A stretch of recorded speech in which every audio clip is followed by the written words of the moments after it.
Hello friend, smart technical learning जे channel में आपका एक बार फिर से स्वागत है। आज मैं लेकर आया हूँ आप सभी के लिए सेट्स का दूसरा लेक्चर। यहाँ पे देखिए सेट्स का हमारा पहला लेक्चर कंप्लीट हो चुका है। मैं आपको शॉर्ट समरी दूंगा कि उसमें क्या हमने बताया है। आप वहाँ पर मेरे प्लेलिस्ट में जाकर या तो मेरे चैनल पर जाकर उस वीडियो को देख सकते हैं। तो आप अगर पहला लेक्चर देख चुके हैं तो यहाँ पर तभी आप आइएगा, क्योंकि पहले लेक्चर से ही बहुत चीज़ें कंपाइल होंगी। लेकिन मैं अगर आप नहीं देखे तो उसका भी टेंशन मत लीजिए, मैं आपको यहाँ पर इस लेक्चर में पूरी तरह से कंप्लीटली समझा दूंगा कि आपको यहाँ पर उससे क्या क्या है। तो देखिए हमने पहले लेक्चर में अब तक हमने जाना कि समुच्चय किसे कहते हैं। तो देखिए समुच्चय किसे कहते हैं, सबसे पहले सुपरिभाषित वस्तुओं के समूह को समुच्चय कहते हैं। समुच्चय के प्रकार हमने जाने, तो हमने यहाँ पर देखिए समुच्चय के प्रकारों को हमने समझा। संख्या क्या होता है, संख्याओं में देखिए नेचुरल नंबर क्या होता है, नेचुरल नंबर कहाँ से कहाँ होता है, जैसे एक से अनंत तक नेचुरल नंबर होता है। पूर्णांक क्या होता है, पूर्णांक माइनस इन्फिनिटी से प्लस इन्फिनिटी होता है। उस तरह के जितने भी कॉन्सेप्ट थे पहले वीडियो में मैंने सिखा दिए हैं। समुच्चय को लिखने का जो विधि था उसमें हमने दो प्रकार देखे थे, पहला रोस्टर विधि और दूसरा सारणी विधि। तो यहाँ पर हमने उन दोनों चीज़ों को यहाँ पर कंपाइल कर चुके हैं। तो आपको यहाँ पर मैं एक उदाहरण के थ्रू समझा देता हूँ कि हमने यहाँ पर देखिए एक समुच्चय लेते हैं सबसे पहले। तो यहाँ पर देखिए एक समुच्चय लेते हैं हम मानते हैं एक समुच्चय है 1 2। एक समुच्चय हमारा एक देखिए यहाँ पर ये एक समुच्चय है। तो यहाँ पर देखिए सुपरिभाषित वस्तुओं, तो यहाँ पर देखिए इन संख्याओं का जो जो समुच्चय है, संख्याएं डिफाइन है तो यहाँ पर समुच्चय का परिभाषा निकल कर आ गया। अब देखिए यहाँ पर अब आगे आपको क्या आता है कि समुच्चय को लिखने की विधि। तो ये देखिए जो ये विधि है ये कॉमा कॉमा लगाकर, तो यहाँ पर देखिए ये जो कॉमा कॉमा लगाकर है इसको हम कहते हैं यहाँ पर रोस्टर विधि या सारणी विधि। अब इसमें आपको देखिए एक प्रॉपर्टी जोड़ना है। मान लीजिए ये जो हमारा ये था ये यहाँ पर एंड ना होता और यहाँ पर देखिए धीरे धीरे आगे जाकर इन्फिनिटी तक होता। तो यहाँ पर अगर आप लिख सकते थे तो ऐसे लिखते A is x is such that A natural number. तो यहाँ पर देखिए एक प्रॉपर्टी, ऐसी प्रॉपर्टी लिखिए जिससे कि ऊपर का समुच्चय पूरी तरह से डिफाइन हो जाए, उसको रोस्टर विधि बोलते हैं। तो आपको यहाँ पर समझ में आ चुका होगा कि रोस्टर विधि सारणी विधि क्या होती है। अब चलिए हम जो हमारा होमवर्क डिस्कशन था जो मैंने अपने पहले लेक्चर में दिया था क्वेश्चंस होमवर्क में, उसकी तरफ चलते हैं। तो देखिए हमारा जो क्वेश्चन था वो कुछ इस प्रकार था कि अवयवों की संख्या बताना है समुच्चय 2a² + 3b² = 35 में। तो यहाँ पर देखिए सबसे पहले आपको करना क्या है, मैं इसको यहाँ पर देखिए इसका जो सही आंसर था कुछ बच्चों ने कमेंट किया था उसके लिए धन्यवाद। यहाँ पर इसका सही आंसर 8 है। अब देखिए इसको सॉल्व कैसे करेंगे हम उसको देखते हैं। तो यहाँ पर देखिए सबसे पहले हमें यहाँ पर लिख लेना है उस जो हमारा जो यहाँ पर हमारा जो नंबर है यहाँ पर देखिए समुच्चय को। तो देखिए यहाँ पर 3b² = यहाँ पर 35 था। तो इसको हमें सॉल्व कैसे करना है, अब देखिए। तो यहाँ पर आपको एक मान सोचना है जिसके मान से आपको दूसरा मान आसानी से निकल कर आ जाए, तो उसके कितने हल होंगे वो आपको आसानी से पता चल जाएगा। यहाँ पर देखिए ए और बी आपको दिया है, दो अवयव है, जो दो अवयव है समुच्चय के और वो इंटीजर है, मतलब जो अवयव आएगा वो हमेशा इंटीजर आएगा। इंटीजर मतलब एक पूर्णांक आएगा। तो यहाँ पर देखिए इसीलिए अब इसमें हमें क्या सोचे, तो हम यहाँ पर देखिए इस b के जो मान है, यहाँ पर जो b का मान है अगर उसको कुछ भी पुट करते हैं तो यहाँ पर उससे ये जो a का मान है वो आ जाएगा। तो देखते हैं सबसे पहले कि a का पूर्णांक कब तक कब आता है। तो यहाँ पर देखिए सबसे पहले अब हम b का मान आपको कहाँ क्या क्या भरेंगे आप। b का मान देखिए अगर आप 0 भरेंगे, 0 भरेंगे तो यहाँ पर ये 3 0 हो जाएगा, ये a²। देखिए मैं आपको b का मान 0 भर के दिखाता हूँ। तो यहाँ पर देखिए हमारा जो 2a था, देखिए 2a²। अब b का मान अगर 0 भरेंगे तो ये पूरा देखिए 0 से मल्टीप्लाई होकर 0 हो जाएगा, यहाँ पर 35 बचेगा। अब देखिए 2a² 35। अब यहाँ पर 2 नीचे जाएगा तो देखिए यहाँ पर a² = 35/2 हो गया। तो यहाँ पर अब देख सकते हैं कि 35/2 जो है आपका, थोड़ा पानी पी लेते हैं, वो एक पूर्णांक नहीं आ रहा है, देखिए यहाँ पर उसका मान देखिए भिन्न के रूप में आ रहा है, तो यहाँ पर ये कैंसिल हो गया, इसका कोई हमें फल नहीं लेना है। अब देखिए अब हमारा अगला जो मान होगा बी स्क्वायर इजकल टू अब 1 भरते हैं, तो बी स्क्वायर इजकल टू 1 भरेंगे तो यहाँ पर देखिए 2a स्क्वायर हो जाएगा और ये 3 उस साइड जाकर 32 बना लेगा। अब देखिए 2 से डिवाइड करेंगे तो a स्क्वायर इजकल टू यहाँ पर 16 हो जाएगा। अब 16 को a स्क्वायर इजकल टू यहाँ पर देखिए प्लस माइनस 4 आ जाएगा, तो हमारे यहाँ से दो मान आ रहे हैं, एक +4 और दूसरा -4। इसी तरह आपको यहाँ पर एक एक मान भरने हैं। देखिए यहाँ पर आपको बी स्क्वायर इजकल टू अगर आप 2 भरेंगे तो यहाँ पर देखिए 12 हो जाएगा, उस साइड जाएगा। यहाँ पर मैं देखिए भर कर दिखा देता हूँ आपको। तो हमारा देखिए यहाँ पर अब हमारा जो मान है वो क्या हो जाएगा, तो अब देखिए यहाँ पर हम उसे भरते हैं यहाँ पर मान अपना।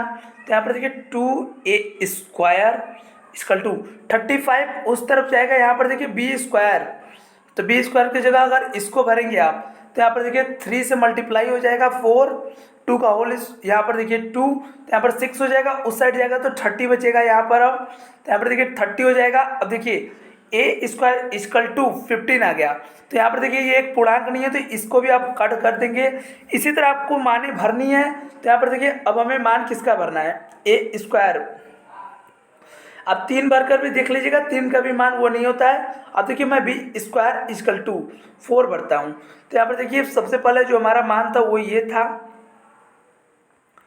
अब देखिए यहाँ पर a/2 यहाँ पर 3 है और यहाँ पर बी स्क्वायर का मान 4 भरते हैं हम, तो 4 भरते हैं तो यहाँ पर देखिए 36 है, यहाँ पर 35 था, तो यहाँ पर अब 12 उस साइड जाएगा हमारा, 35 -12। तो यहाँ पर देखिए ये भी एक पूर्णांक नहीं आ रहा है। अब हमें क्या भरना है यहाँ पर देखिए, तो आगे हम चलते हैं अब। तो यहाँ पर देखिए जो हमारा पेज था वो भर गया है, तो यहाँ पर मैं वाइट वेट ले लेता हूँ, उसके लिए थोड़ा टाइम। तो आपको अगर आगे करना है तो कर लीजिएगा। अब देखिए हम इसे डायरेक्ट यहाँ पर मिटाते हैं। अब हम यहाँ पर एक और मान भरते हैं, तो यहाँ पर देखिए जो हमारा मान होगा, अब हम यहाँ पर इसे, अब देखिए हम यहाँ पर इसे इरेज कर लेते हैं। अब हम धीरे धीरे इसका जो एक निश्चित वैल्यू है उसको पुट करते हैं, जिससे कि हमारा जो मान है वो आ जाए। तो यहाँ पर देखिए बी इजकल टू अगर हम 9 भरते हैं तो अब देखिए 3 में मल्टीप्लाई हो जाएगा 9 का, तो 27 हो जाएगा, उस साइड जाएगा तो 35 में से जो 27 है वो माइनस हो जाएगा तो 8 आ जाएगा। तो यहाँ पर देखिए अब 8 आ जाता है, तो उसके बाद आपको यहाँ पर करना क्या है, मैं यहाँ पर देखिए इसका जो नोट्स है वो आपको मिल जाएगा हमारे यहाँ पर डिस्क्रिप्शन बॉक्स में, उसकी चिंता मत कीजिएगा आप। और यहाँ पर देखिए अगले बार बहुत बच्चों ने कमेंट किया था कि यहाँ पर जो नोट्स अवेलेबल नहीं थे, तो इस वीडियो में मैं आपको अपलोड करने के तुरंत बाद ही यहाँ पर नोट्स दे दूंगा, आप मुझे एक्सेस भेजिएगा, मैं आपको यहाँ पर कर दूंगा। तो यहाँ पर देखिए अब हमें करना क्या है, हमारा ए स्क्वायर इजकल टू आ चुका था यहाँ पर 8 to A square is equal to, तो यहाँ पर देखिए ए स्क्वायर इजकल टू 4 बचेगा। तो यहाँ से हमारे कितने मान आ रहे हैं, +-2। तो यहाँ से देखिए दो मान ये हो गए +-2, और यहाँ पर देखिए और जो हमारे मान थे, अब यहाँ पर देखिए हमारे जो मान थे यहाँ पर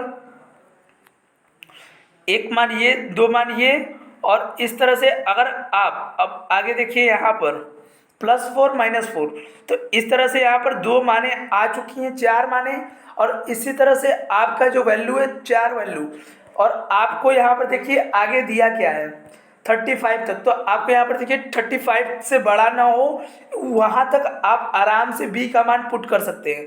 उस तरह से आप पुट करके देखेंगे तो आपका जो आंसर है वो यहाँ पर 8 आएगा। कुछ हर्ष प्रजापति नाम का एक बच्चा था, और यहाँ पर देखिए कुछ और बच्चों ने यहाँ पर कमेंट किया था इस सवाल का आंसर, उसके लिए आपको बधाई हो। देखिए तो यहाँ पर सेशन पसंद आ रहा होगा तो यहाँ पर वीडियो को लाइक कर दीजिएगा, और यहाँ पर अगर आप क्लास 11th या 12th के हिंदी बोर्ड के छात्र हैं तो smart technical learning JE channel को सब्सक्राइब करना मत भूलिएगा, क्योंकि इस चैनल पर ऐसे ही लेक्चर्स में लेकर आता रहता हूं। तो चलिए लेक्चर को आगे स्टार्ट करते हैं। और तो यहाँ पर देखिए सबसे पहले हमें पढ़ना क्या है, हम समान समुच्चय। समान समुच्चय क्या होता है, तो यहाँ पर देखिए हमने कुछ टॉपिक पीछे कवर कर चुके हैं, तो पार्ट 1 देखकर ही आप इस वीडियो को देखिएगा। तो यहाँ पर देखिए समान समुच्चय, दो समुच्चय जिनके प्रत्येक अवयव एक दूसरे के बराबर होते हैं, मतलब एक दूसरे में होते हैं, एक दूसरे में अब होते हैं मतलब कि एक दूसरे के बराबर होते हैं। अब देखिए यहाँ पर जैसे एग्जाम्पल से समझिए, एक एक समुच्चय है जिसमें देखिए दो अवयव है। यहाँ पर देखिए x बिलोंग टू x है, एक धनात्मक संख्या है जो देखिए x एक संख्या है जो 3 और 6 के बीच में रिलाई करता है।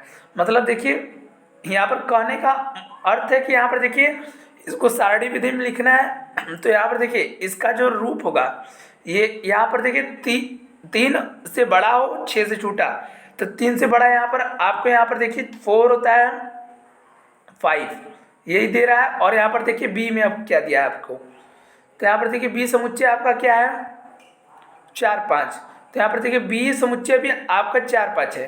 तो दोनों में जो अवयवों की संख्या है वो देखिए 2 2 है, बराबर है, तो इसको आप समान समुच्चय कहेंगे। अब देखिए परिमित समुच्चय की तरफ चलते हैं। वे समुच्चय जिसमें अवयवों की संख्या निश्चित हो उसे परिमित समुच्चय कहते हैं। मतलब कि देखिए अब यहाँ पर एक एग्जाम्पल मैं देता हूँ। तो यहाँ पर देखिए एक समुच्चय मान लीजिए यहाँ पर हमने लिखा है ए, एक सेट है मान लीजिए कोई भी, वो बिलोंग कर रहा है एन से, नेचुरल नंबर। तो यहाँ पर देखिए नेचुरल नंबर इन्फिनाइट तक होता है जिसमें संख्याएं तो निश्चित नहीं है, इसीलिए यहाँ पर देखिए ये आपका जो है वो परिमित समुच्चय नहीं है। अब देखिए एक सेट हम लिखते हैं यहाँ पर देखिए 1 2 3, तो ये जो समुच्चय इसमें देखिए संख्या जो अवयवों की संख्या है वो निश्चित है 3, तो इसको आप परिमित संख्या बोलेंगे। जिसको आप काउंट कर सकते हैं उसको यहाँ पर परिमित समुच्चय बोलते हैं। अब परिमित समुच्चय की कोटि, परिमित समुच्चय में अवयवों की संख्या परिमित समुच्चय की कोटि होती है। मतलब कि देखिए परिमित समुच्चय में अवयवों की संख्या मतलब इसमें जो 3 थे वही यहाँ पर जो परिमित समुच्चय का कोटि होता है। तो इससे देखिए यहाँ पर परिमित समुच्चय को आप नंबर ऑफ ए या ओ ऑफ ए से भी प्रदर्शित करते हैं। ये इसको प्रदर्शित करने का यहाँ पर सिंबल है। अगर आप यहाँ पर लिख रहे हैं परिमित समुच्चय, यहाँ पर अवयवों का कोटि लिखना है तो आपको यहाँ पर इक्वल टू 3 लिखेंगे, नीचे वाले में यहाँ पर देखिए 3। तो इस तरह से आप आसानी से समझ सकते हैं। यहाँ पर ये चीज़ें आपको नोट्स में मिल जाएंगी। अब देखिए इसका एग्जाम्पल मैं यहाँ पर आपको समझाता हूँ। जैसे देखिए a इक्वल टू 1 2 3 4, यहाँ पर देखिए इसमें संख्याएं निश्चित हैं, तो आपको यहाँ पर अब क्या करना है, ये परिमित समुच्चय जिसमें आपको संख्याएं निश्चित होती हैं उसको परिमित समुच्चय बोलते हैं। अब देखिए यहाँ पर आपको नंबर ऑफ एलिमेंट्स या इसका कोटि लिखना है, तो इसमें गिनिए कितने यहाँ पर नंबर से 1 2 3 4, तो उनको 4 लिख देना है, या तो फिर आप O ऑफ A भी लिख सकते हैं इक्वल टू 4। ये हो गया। तो इस तरह से आप आसानी से कर सकते हैं। अब देखिए जो हमारा नेक्स्ट टॉपिक है अपरिमित समुच्चय। वे समुच्चय जिसमें अवयवों की संख्या निश्चित नहीं होती है उसे परिमित समुच्चय बोलते हैं। यहाँ पर देखिए अपरिमित समुच्चय बोलते हैं। तो यहाँ पर देखिए थोड़ा सा प्रिंटिंग मिस्टेक है, उसके लिए क्षमा चाहिए। यहाँ पर देखिए एक बार और पढ़ लेते हैं। वे समुच्चय जिसमें अवयवों की संख्या निश्चित नहीं होती है उसे अपरिमित समुच्चय बोलते हैं। अब देखिए जैसे कि होल नंबर में देखिए यहाँ पर 0 से लेके आपको इन्फिनाइट तक आता है। तो यहाँ पर देखिए होल नंबर क्या होता है, सबसे पहले ये जानिए, पूर्ण संख्या बोलते हैं होल नंबर को। यहाँ पर देखिए इसे पूर्ण संख्या बोलते हैं। अब देखिए होल नंबर का मतलब क्या होता है, 0 से लेके इन्फिनाइट तक के सारे अंक, जितने भी अंक होते हैं वो सब आ जाते हैं, तो उनको आप काउंट नहीं कर सकते इन्फिनाइट, इसीलिए यहाँ पर इसको अपरिमित समुच्चय बोला जाता है। अब देखिए नेचुरल नंबर में सिर्फ 0 को छोड़कर यहाँ पर 1 से लेके इन्फिनाइट तक जितने भी अंक आते हैं उनको नेचुरल नंबर बोलते हैं। तो यहाँ पर उन नंबरों को हम गिन नहीं सकते हैं, तो इसलिए ये भी अपरिमित समुच्चय है। अब देखिए जेड का मतलब क्या होता है, जेड का मतलब होगा पूर्णांक। पूर्णांक का मतलब दुनिया में जितने भी यहाँ पर देखिए पूर्णांक मतलब माइनस इन्फिनिटी से लेकर प्लस इन्फिनिटी तक, तो यहाँ पर जितने भी अंक है उसको आप काउंट नहीं कर सकते हैं, इसीलिए यहाँ पर वो अपरिमित समुच्चय है। अब देखिए आर का मतलब है रियल नंबर, तो यहाँ पर रियल नंबर को भी आप काउंट नहीं कर सकते, इसलिए यहाँ पर रियल नंबर को भी यहाँ पर मैंने अपरिमित समुच्चय होता है। तो आपको अगर कोई पूछेगा क्वेश्चंस में, आपको यहाँ पर एक एक मार्क्स के या यहाँ पर बोर्ड्स में पूछे जाते हैं कि क्वेश्चंस आपको कि यहाँ पर देखिए होल नंबर क्या है, परिमित समुच्चय के अपरिमित समुच्चय, तो आपको यहाँ पर अपरिमित समुच्चय पर मार देना है निशान। अब देखिए यहाँ पर आगे देखिए तो समान समुच्चय पर अब नजर डालते हैं। तो यहाँ पर देखिए समान समुच्चय क्या है, दो समुच्चय जिनके सभी अवयव, इस बात को आप ध्यान रखिएगा, सभी अवयव एक दूसरे में हो उसे समान समुच्चय बोलते हैं। अब देखिए यहाँ पर इसका एग्जाम्पल, मान लीजिए हमारे पास एक सेट ए है 1 2 3 4, तो यहाँ पर देखिए ये और बी, इसमें देखिए यहाँ पर 1 2 3 ए में भी है, 1 2 3 बी में भी है, तो दोनों में यहाँ पर देखिए जो अवयव है वो समान एक दूसरे में उपस्थित हो उसको समान समुच्चय बोलते हैं। तो इस तरह से ये समान समुच्चय का उदाहरण है। अब देखिए तुल्य समुच्चय क्या होता है। दो समुच्चय जिनके अवयवों की संख्या एक समान हो उसे तुल्य समुच्चय बोलते हैं। अवयवों की संख्या मतलब देखिए, अब यहाँ पर देखिए समान समुच्चय में आपको अवयव बराबर थे, मतलब कि 1 2 3, और बी वाले सेट में भी 1 2 3। लेकिन देखिए अब जो हमारा एग्जाम्पल है, एक सेट ए है उसमें 3 अवयव हैं ए बी सी, और दूसरा जो बी अवयव है उसमें भी 1 2 3 अवयव हैं। तो अब देखिए यहाँ पर इसमें ये तुल्य समुच्चय क्या है, इसमें नंबर ऑफ एलिमेंट्स या अवयवों की संख्या 3 है और इसमें भी अवयवों की संख्या 3 है, इसीलिए ये दोनों बराबर हैं। तो इसको आप तुल्य समुच्चय बोलेंगे। जिसमें अवयवों की संख्या सिर्फ बराबर हो उसको हम यहाँ पर तुल्य समुच्चय बोलते हैं। अब देखिए उप समुच्चय क्या होते हैं।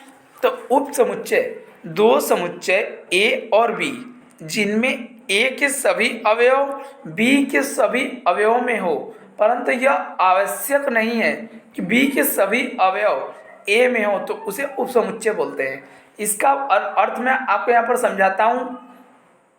देखिए तो एग्जाम्पल की तरह हम समझते हैं। तो एक समुच्चय मानते हैं, यहाँ पर देखिए एक समुच्चय 1 2 3, ये हो गए आपका एक समुच्चय और दूसरा वाला। तो यहाँ पर देखिए 1 2 3 4 5 मान लीजिए, तो ये हमारे दो समुच्चय हैं। एक समुच्चय ए, तो समुच्चय ए में जो अवयव है 1 2 3, तो 1 2 3, तो यहाँ पर देखिए जो समुच्चय ए में अवयव है। अब देखिए समुच्चय बी में 1 2 3 4 5, तो समुच्चय ए के जितने भी अवयव हैं बी में अवेलेबल हैं या उपलब्ध है। तो यहाँ पर देखिए ए बी का उप समुच्चय है। इसको देखिए यहाँ पर प्रदर्शित कैसे करते हैं। तो यहाँ पर देखिए इसको प्रदर्शित कैसे करते हैं, तो मैं यहाँ पर आपको लिख देता हूँ। तो इसको देखिए, इसको इस सिंबल के साथ प्रदर्शित किया जाता है। इसको देखिए इस सिंबल के साथ प्रदर्शित किया जाता है। अब देखिए यहाँ पर ए समुच्चय बी का यहाँ पर अवयव था, तो यहाँ पर देखिए अब हम इसे और यहाँ पर कर सकते हैं। तो यहाँ पर मैं लिख देता हूँ ए इज समुच्चय है बी का। तो यहाँ पर इस तरह से आप प्रदर्शित कर सकते हैं। और यहाँ पर देखिए आगे चलते हैं। तो आगे देखिए हमारा जो अगला टॉपिक है उचित समुच्चय। दो समुच्चय अर्थात ए और बी जिनमें ए के सभी अवयव बी के अवयवों में उत्पन्न हो, लेकिन बी में कम से कम एक अवयव अधिक हो। जैसे कि ये जो हमारा एग्जाम्पल है, देखिए फिर से एक बार डेफिनेशन पढ़ लीजिए पहले। दो समुच्चय अर्थात ए और बी है, जैसे कि ये दो समुच्चय ए और बी। अब देखिए जिनमें ए के सभी अवयव बी में हो, मतलब देखिए ये जो 1 2 3 है वो बी में अवेलेबल है। अब देखिए परंतु बी में एक समुच्चय एक अवयव अधिक हो, जैसे ये उदाहरण था एक, इसमें दो अधिक है और कम से कम एक जो यहाँ पर अवयव है वो यहाँ पर अधिक होनी चाहिए। अवयव क्या होता है आपको मैंने पहले वीडियो में समझाया है, तो उस वीडियो को देखकर अगर आप देख रहे होंगे तो आपको मज़ा आ रहा होगा। तो मज़ा आ रहा होगा तो यहाँ पर देखिए सेशन को शेयर जरूर कीजिएगा, और जितना ज़्यादा लाइक्स मिलेगा तो उतना ज़्यादा हम और भी बेहतरीन वर्क करेंगे आपके लिए। तो आपको मैंने एग्जाम्पल समझा दिया और हर एक एग्जाम्पल आपको यहाँ पर नोट्स में मिल जाएंगे। अब देखिए अगला जो हमारा एग्जाम्पल है वो यहाँ पर एक सवाल है जिसको मैं आपको करवा रहा हूँ। माना, देखिए हमारा जो सवाल है उसको पढ़ लेते हैं। माना है एक समुच्चय ए है जिसमें ए 1 2 2 देखिए 3 अवयव है, तो 1 2, उसके बाद जो तीसरा वाला है यही आपके पास मेन है, इसी से जुड़े हुए सवाल आपके पूछे गए 3 और 4। तो 3 और 4 देखिए यहाँ पर अलग अलग नहीं है, तो इसको यहाँ पर सॉल्व करने के लिए आपको यहाँ पर 10 सेकेंड हम दे देते हैं। तो यहाँ पर देखिए टाइमिंग से आपको 10 सेकेंड दे रहे हैं।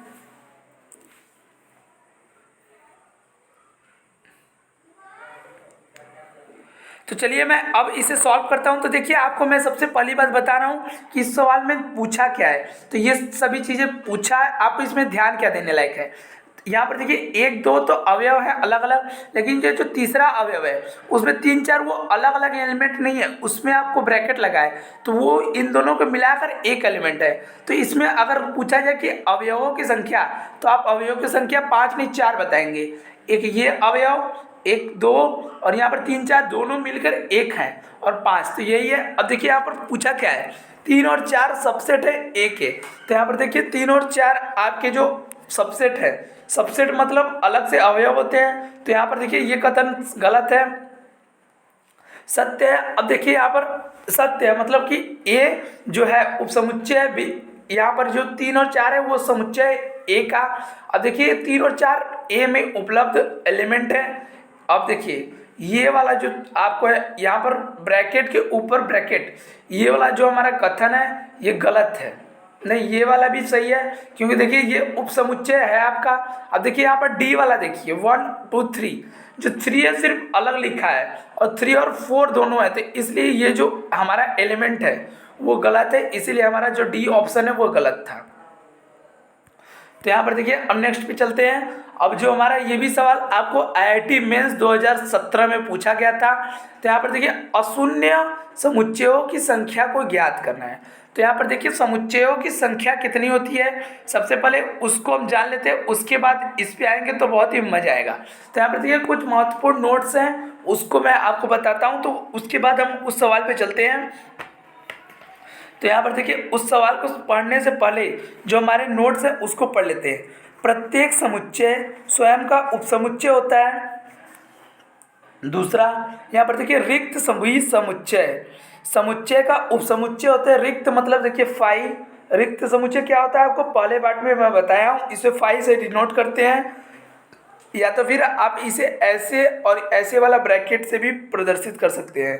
तीसरा है यहाँ पर देखिए हमारा ए जो है हमारा बी का समुच्चय है, और बी और अगर ए का भी समुच्चय है, मतलब है कि ए के और बी जो समुच्चय है वो बराबर है, मतलब अवयवों की जो संख्या है, जो चीज़ दोनों बराबर है। अब देखिए चौथा, फाई अगर उचित समुच्चय है, मतलब रिक्त समुच्चय अगर उचित समुच्चय है सभी समुच्चयों का, तो यहाँ पर देखिए फाई जो रिक्त समुच्चय है, जो फाई मतलब कि जो देखिए फाई होता है वो उचित समुच्चय, हर एक समुच्चय का एक रिक्त समुच्चय होता है।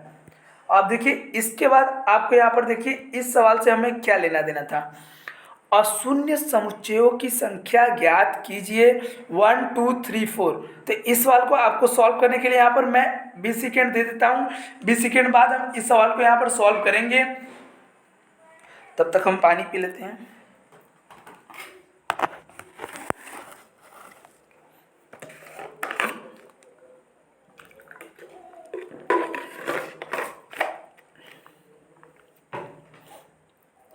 तो यहाँ पर देखिए आप सवाल को सॉल्व कर लिए होंगे।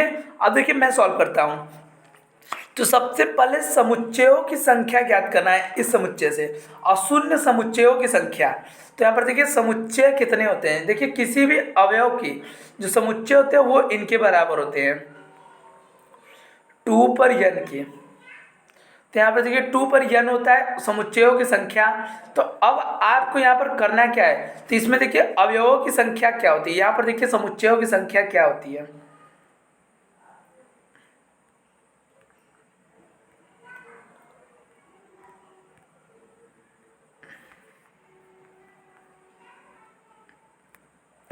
अब देखिए 2n जो है यहाँ पर देखिए मैं यहाँ पर लिख देता हूँ, आगे वाले पर हम सॉल्व कर लेंगे। n यहाँ पर देखिए n है यहाँ पर अवयवों की संख्या, तो यहाँ पर देखिए अवयव की संख्या। अब देखिए यहाँ पर अगला जो हमारा आगे वाला जो है, अब देखिए हम इसे सॉल्व करेंगे। अब यहाँ पर देखिए कुल अवयवों की संख्या कितनी है 4, तो यहाँ पर देखिए n इक्वल टू 2 पर 4। अब इसे आप सॉल्व कर लीजिए, यहाँ पर 2 2 2 एंड 2, आपको यहाँ पर देखिए 16 आएगा। तो यहाँ पर देखिए हमने यहाँ पर नोट्स में क्या पढ़ा, सबसे पहले यहाँ पर नोट्स में पढ़ते हैं, जो यहाँ पर दूसरा जो नोट था सबसे ज़्यादा, रिक्त समुच्चय सभी समुच्चयों का, समुच्चय होता है रिक्त मतलब देखिए 0, शून्य सभी समुच्चयों का समुच्चय होता है। अब देखिए अशून्य समुच्चय मतलब कि जो फाई है उसको छोड़कर आपको जितने भी समुच्चय होते हैं इसके, उसको यहाँ पर आपको लिखना है। तो वही यहाँ पर आपको बताना है। तो यहाँ पर देखिए 5 कुल समुच्चयों की संख्या जो यहाँ पर आई थी 15, उसमें से आपको एक माइनस करना है, क्योंकि यहाँ पर अशून्य समुच्चयों की संख्या पूछा था। तो यहाँ पर 15 हो जाएंगे। तो यहाँ पर देखिए जो आपका ऑप्शन था वो यहाँ पर देखिए हमारा ए सही था। तो इस तरह से आप इस सवाल को सॉल्व कर सकते हैं। ये आईआईटी 2017 में पूछा हुआ, आपको मेंस में पूछा हुआ सवाल था। तो यहाँ पर इतनी आसान कॉन्सेप्ट से पूछा गया है। तो यहाँ पर देखिए अब हम समझते हैं घात समुच्चय क्या होते हैं। देखिए घात समुच्चय पर आपका जो यहाँ पर बेस्ट, और यहाँ पर आपको एक चीज़ और बता देते हैं कि डीपीपी जो है हमारे यहाँ पर डीपीपी जो अवेलेबल आने वाले हैं, समुच्चय का पहला डीपीपी आपको यहाँ पर कल आने वाला है। तो उसके लिए आपको यहाँ पर चैनल को सब्सक्राइब कर लेना है। और देखिए ये घात समुच्चय पर आपको बेस्ट क्वेश्चंस नेक्स्ट लेक्चर में मिलेगा इसके। लेकिन डीपीपी में अभी तक हमने जितना पढ़ा है उससे जितने भी बेस्ट क्वेश्चंस बन सकते हैं उसका एक संगम कल आपके लिए मैं लेकर आने वाला हूं। तो उसके लिए आपको यहाँ पर चैनल को सब्सक्राइब करना मत भूलिएगा। तो यहाँ पर देखिए अब घात समुच्चय क्या होता है, मैं आपको एक छोटा समरी दे देता हूं और उसके पर आपको एक आईआईटी जेईई मेंस 2018 का एक सवाल मैं देकर जाऊंगा, जिसका आपको कमेंट कर उसका आंसर देना है। और यहाँ पर देखिए सबसे पहले घात समुच्चय क्या होता है उसको हम पढ़ लेते हैं। किसी समुच्चय के उपसमुच्चय उस समुच्चयों की समुच्चय को घात समुच्चय कहते हैं। किसी समुच्चय के उपसमुच्चयों की समुच्चय को घात समुच्चय कहते हैं। अब देखिए उपसमुच्चय हमने अभी पीछे पढ़ा कि क्या होता है, तो उपसमुच्चय को एक बार और पढ़ लेते हैं, तब आपको और मजा आएगा कि यहाँ पर देखिए क्या होता है। तो सबसे पहले उपसमुच्चय के परिभाषा पर चलते हैं हम। अब देखिए तो यहाँ पर उपसमुच्चय क्या था, दो समुच्चय ए और बी हैं, जिसमें ए के सभी अवयव बी में होने चाहिए, लेकिन बी के सभी अवयव ये आवश्यक नहीं है कि ए में अवेलेबल हो। यही होता है उपसमुच्चय। अब देखिए यहाँ पर घात समुच्चय पढ़िए कि किसी समुच्चय के उपसमुच्चयों का समुच्चय घात समुच्चय कहलाता है। मतलब कि देखिए समुच्चय आप अगर ए बी का समुच्चय है तो यहाँ पर देखिए ये जो दोनों हैं वो हो जाएगा सी का समुच्चय। तो यहाँ पर देखिए इसको आप पावर सेट भी बोलते हैं। आपको यहाँ पर इसका जो एग्जाम्पल है उसको मैं समझाऊंगा तो आपको यहाँ पर अच्छी तरह से समझ में आ जाएगा।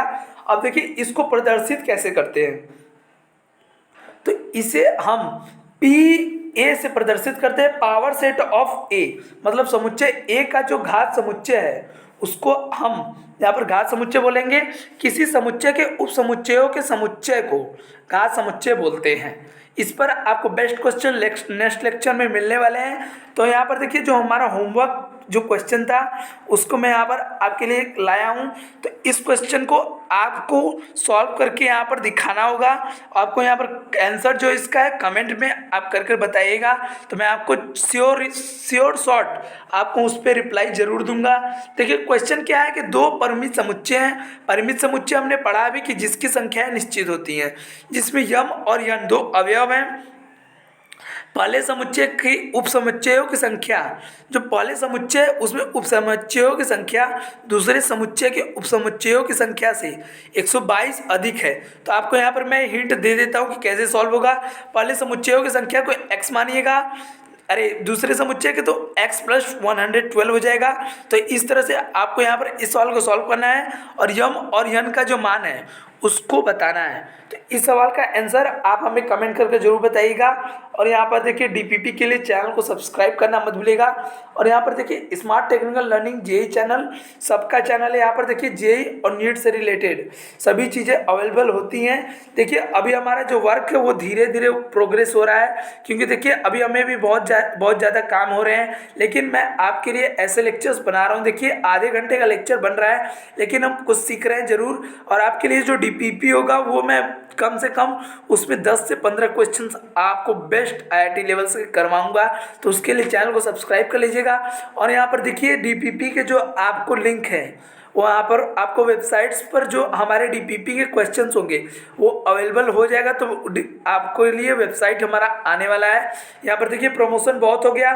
तब तक के लिए धन्यवाद। और यहाँ पर इसके जो हमारा इस वीडियो को कम से कम आप यहाँ पर शेयर जितना कर सकते हैं उतना ज़्यादा शेयर करें, तो मैं आपके लिए और भी ज़्यादा बेहतरीन कंटेंट बनाऊंगा। तब तक के लिए धन्यवाद। जय हिंद, जय भारत।